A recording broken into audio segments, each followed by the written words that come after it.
চিনলেন না বাপ, চিনা দরকার ছিল যাকে, চিনলেন না তাকে। হায় যুবক, বন্ধুকে চিনলা না, দুশ্মনকেই বন্ধু বানাইলা, দুশ্মনকেই বন্ধু বানাইলা। আপন বন্ধু যিনি তাকে চিনলা না, দুশ্মনকেই গ্রহণ করলা। চেহারায়, সুরতে, চলনে বলনে, আচারে উচ্চারণে বেঈমান যেভাবে সাজায় দেয়, তুমি তাকেই গ্রহণ করলা যে তোমার বন্ধু। কি কথা একটা নবী কেমনে বললেন! আরে আরো শুনেন মিয়া, হাদিস আছে আল্লাহ তাআলা জিবরাইল ফেরেশতাদেরকে পাঠাবেন, আমার বন্ধুকে কবর থেকে প্রথম হাসরের ময়দানের জন্য তোলো। তখন জিবরাইল আলাইহিস সালাম, মিকাইল, ইসরাফিল, আজরাইল, 4 ফেরেশতা মদিনার রওজায় নবীর কবরের সামনে আসবে। আর ফেরেশতার একজন আরেকজনকে বলবে, তুমি ডাকো নবীকে।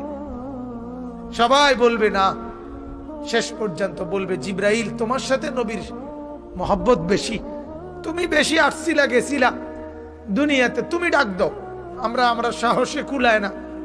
জিবরাইল তখন ডাক দিবি, ইয়া রাসূলুল্লাহ আপনি উঠেন, হাসরের ময়দানের জন্য আপনি দাঁড়ান। আল্লাহর কসম বাপ কসম, হাদিস আছে নবীজি সাল্লাল্লাহু আলাইহি সাল্লাম বলেন, আমার উম্মত আমি নবী তখন এই কবর থেকে উঠেই কপালের বালু মুছতে মুছতে আল্লাহর নবী বলবেন, জিবরাইল আমার উম্মত কোথায়? আমাকে নেওয়ার জন্য আসে নাই নাকি তারা জাহান্নামে চলে গেছে? জিবরাইল তখন চোখের পানি ফেলে বলবেন, না ইয়া রাসূলুল্লাহ, এখনো কেউ কবর থেকে উঠে নাই, কাউকে আল্লাহ এখনো উঠায় নাই, আপনি উঠলে এরপরে সবাই উঠবে। উঠেই নবী বলছে, হায় আমার উম্মত কই? আমার উম্মত আমারে নিতে আসলো না। ওই যে এয়ারপোর্টে আমরা মাদ্রাসায় দেখি, এই ভুক্তভোগী আমরা, মাদ্রাসার ছোট ছোট ছেলে পড়ে যে আমার মাদ্রাসায়, প্রায় মায়েরা বাচ্চাদের মা ছুটি নিতে আসে, তার বাবা বিদেশ থেকে আইব, এয়ারপোর্টে নিতে কইছে। ছেলেটারে কি করতে কইছে? এটা যখন বলে মহিলারা কাইন্দা দেয় যে ওটার আবদার বাচ্চার বাপের, যেমন ছুটি লইয়া, অত সেটা তো একটা আবেগ ছাড়া আর কিছু না, কারণ বাড়িতে আসলেই তো দেখবি, কিন্তু এটাও তো একটা আবেগ। বাবা যখন এয়ারপোর্টে নামে তো নিজের সন্তানটাকে কি করতে চায়? দেখতে চায়। তো নিশ্চয়ই বিবিকে তো বলবে, হায় হায় আমার ছেলেটাকে আনলা না, ওই আসে নাই। তো নবীও এমন বলবে, জিবরাইল আমার উম্মত আসে নাই, আমার নিতে আসে নাই, ওরা কোথায়?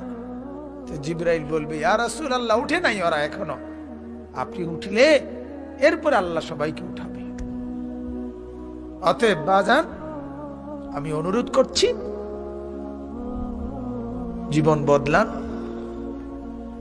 জীবন সুন্দর করেন, চেহারা সুন্দর করেন, আখলাক সুন্দর করেন, প্রত্যেকেই ফিকির করেন।